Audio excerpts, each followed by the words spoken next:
Hi అండి, welcome back to our channel Kavitha Srinivas. ఈరోజు simple and tasty chicken curry ఈ వీడియోలో చూసేయండి.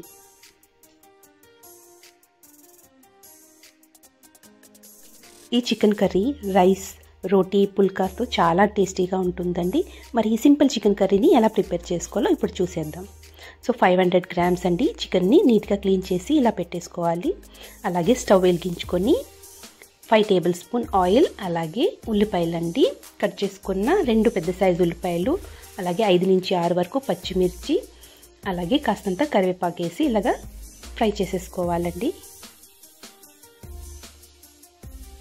ఆనియన్స్ వేగేలోపు మసాలాని ప్రిపేర్ చేసుకుందామండి.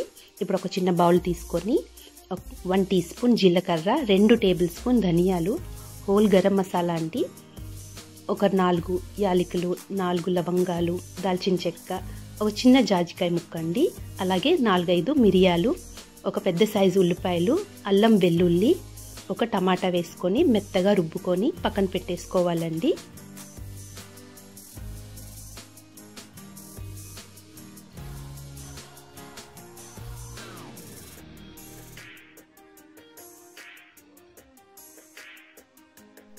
ఆనియన్స్ కాస్తంత వేగిందండి. ఇప్పుడు 1 టీ స్పూన్ పసుపును యాడ్ చేసుకోవాలి. అలాగే 2 టేబుల్ స్పూన్ కారం పొడి అండి.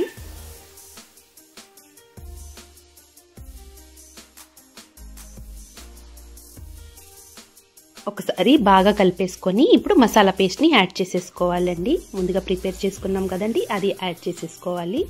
సో ఒకసారి మళ్ళీ కలిపేసుకోవాలండి శుభ్రంగా.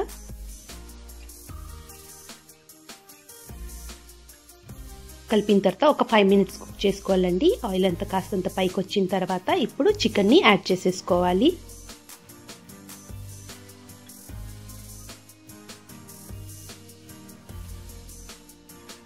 సాల్ట్ కూడా యాడ్ చేసేసుకోవాలి మన టేస్ట్ తగ్గట్టుగా.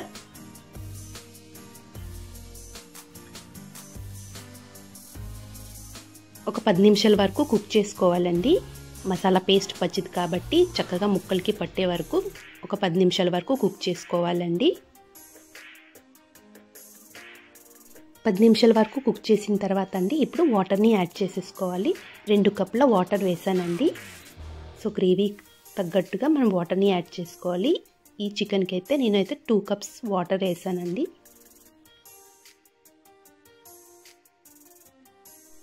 వాటర్ యాడ్ చేసిన తర్వాత ఒకసారి బాగా కలిపేసుకొని మూత పెట్టి 15 నుంచి 20 నిమిషాల వరకు కుక్ చేసుకోవాలండి మీడియం ఫ్లేమ్లో.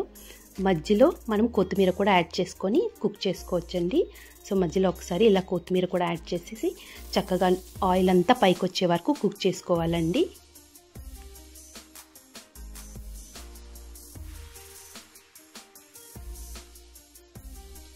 ఫిఫ్టీన్ మినిట్స్ వరకు కుక్ చేసిన తర్వాత అండి ఆయిల్ అంతా ఇలా ఈ విధంగా పైకి వచ్చేస్తుంది. సో చక్కగా కుక్ అయిపోయిందండి ముక్కంతా కూడా. సో రోటీ కానీ పుల్కాస్తో, రైస్తో చాలా బాగుంటుంది. అలాగే కుడుములు కానీ ఇడ్లీతో కూడా తినచ్చండి. ఈ చికెన్ కర్రీ చాలా సింపుల్ అండి. సో మరి ఈ రెసిపీ మీకు ఎలా అనిపించిందో నాకు కమెంట్ చేయడం మాత్రం మర్చిపోద్దండి. Thank you.